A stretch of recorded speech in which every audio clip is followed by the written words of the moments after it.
Lebanon ও ইসরায়েলের মধ্যে 10 দিনের যুদ্ধবিরতি কার্যকর। এই ঘোষণা শুধু মধ্যপ্রাচ্য নয়, পুরো বিশ্বের নজর কেড়েছে। কারণ এই 10 দিনই ঠিক করে দিতে পারে সামনে শান্তি আসছে নাকি আবার বড় যুদ্ধ শুরু হতে যাচ্ছে। সবচেয়ে বড় বিষয় হলো এই যুদ্ধবিরতির পেছনে গুরুত্বপূর্ণ ভূমিকা রেখেছেন যুক্তরাষ্ট্রের প্রেসিডেন্ট ডোনাল্ড ট্রাম্প। তিনি আলাদা আলাদাভাবে লেবাননের প্রেসিডেন্ট জোসেফ আউন এবং ইসরায়েলের প্রধানমন্ত্রী বেনিয়ামিন নেতানিয়াহুর সঙ্গে কথা বলার পর এই যুদ্ধবিরতির ঘোষণা দেন। এরপর তিনি জানান, দুই দেশ শান্তির পথে এগোতে রাজি হয়েছে এবং 10 দিনের জন্য সামরিক সংঘর্ষ বন্ধ রাখবে। এই যুদ্ধবিরতি কার্যকর হয়েছে নির্দিষ্ট সময় থেকে এবং এই সময়ের মধ্যে দুই দেশ বড় ধরনের আক্রমণ বন্ধ রাখার বিষয়ে সম্মত হয়েছে। তবে বিষয়টি এখানেই শেষ নয়। এই 10 দিনের বিরতি শুধু যুদ্ধ থামানোর জন্য নয়, বরং ভবিষ্যতে স্থায়ী শান্তি প্রতিষ্ঠার জন্য আলোচনা শুরু করার একটি সুযোগ তৈরি করার লক্ষ্যেই নেওয়া হয়েছে। যুক্তরাষ্ট্র স্পষ্টভাবে জানিয়েছে, এই সময়টাকে ব্যবহার করে দুই দেশের মধ্যে সরাসরি আলোচনার পথ তৈরি করা হবে। এখন প্রশ্ন হলো, এই যুদ্ধবিরতি কেন এত গুরুত্বপূর্ণ? কারণ গত কয়েক মাস ধরে লেবাননের দক্ষিণাঞ্চল ও ইসরায়েলের সীমান্ত এলাকায় একের পর এক হামলা, পাল্টা হামলা এবং বিমান আক্রমণের ঘটনা ঘটেছিল।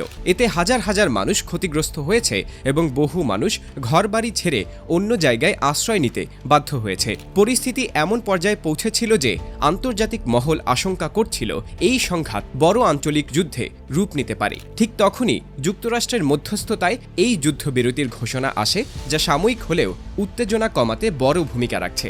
এই যুদ্ধবিরতির আরেকটি গুরুত্বপূর্ণ দিক হল, ইসরায়েল জানিয়েছে তারা আত্মরক্ষার অধিকার সংরক্ষণ করবে, অর্থাৎ যদি নতুন কোনো হামলার আশঙ্কা তৈরি হয় তাহলে তারা প্রতিরক্ষামূলক ব্যবস্থা নিতে পারবে। একই সঙ্গে লেবানন সরকারও প্রতিশ্রুতি দিয়েছে তাদের ভূখণ্ড থেকে কোনো সশস্ত্র গোষ্ঠী যেন ইসরায়েলের বিরুদ্ধে নতুন করে হামলা চালাতে না পারে, সে বিষয়ে তারা কার্যকর পদক্ষেপ নেবে। এই বিষয়টি বাস্তবায়ন করা সবচেয়ে কঠিন বলে মনে করছেন অনেক আন্তর্জাতিক বিশ্লেষক। কারণ লেবাননের ভেতরে হিজবুল্লাহ নামের একটি শক্তিশালী সশস্ত্র গোষ্ঠী দীর্ঘদিন ধরে সক্রিয় রয়েছে এবং এই সংঘাতের বড় অংশ জুড়েই তাদের ভূমিকা রয়েছে। এদিকে প্রেসিডেন্ট ট্রাম্প জানিয়েছেন, তিনি দুই দেশের নেতাদের যুক্তরাষ্ট্রে আমন্ত্রণ জানিয়েছেন যাতে তারা সরাসরি আলোচনায় বসতে পারেন। তিনি এটিকে দীর্ঘদিনের একটি বড় অচলাবস্থা ভাঙার সুযোগ হিসেবে দেখছেন। কারণ কয়েক দশক ধরে লেবানন ও ইসরায়েলের মধ্যে সরাসরি উচ্চ পর্যায়ের আলোচনা প্রায় বন্ধই ছিল। তাই এই উদ্যোগ সফল হলে এটি মধ্যপ্রাচ্যের রাজনৈতিক পরিস্থিতিতে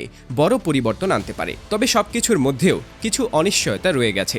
ইসরায়েল ইতিমধ্যে জানিয়েছে তারা দক্ষিণ লেবাননের কিছু এলাকায় নিরাপত্তা উপস্থিতি বজায় রাখবে যাতে ভবিষ্যতে হামলার ঝুঁকি কমানো যায়। অন্যদিকে অনেক বিশ্লেষক বলছেন, এই যুদ্ধবিরতি পুরোপুরি সফল হবে কিনা তা নির্ভর করছে দুই দেশ কতটা আন্তরিকভাবে শর্তগুলো মেনে চলে তার উপর। কারণ অতীতেও এমন অনেক যুদ্ধবিরতি হয়েছিল যেগুলো খুব বেশি দিন টেকেনি। সবচেয়ে গুরুত্বপূর্ণ বিষয় হলো, এই 10 দিনের যুদ্ধবিরতি শুধু দুই দেশের জন্য নয়, পুরো মধ্যপ্রাচ্যের ভবিষ্যতের জন্য গুরুত্বপূর্ণ হয়ে উঠতে পারে। যদি এই সময়ের মধ্যে আলোচনায় অগ্রগতি হয় তাহলে এটি স্থায়ী শান্তির পথে বড় পদক্ষেপ হতে পারে। আর যদি আলোচনা ব্যর্থ হয় তাহলে পরিস্থিতি আবারও আগের মতো ভয়াবহ হয়ে উঠতে পারে। তাই এখন পুরো বিশ্বের নজর এই 10 দিনের দিকে। কারণ এই 10 দিনই হয়তো ঠিক করে দেবে এটি কি সত্যিই শান্তির শুরু নাকি আরও বড় সংঘাতের আগে সাময়িক বিরতি মাত্র।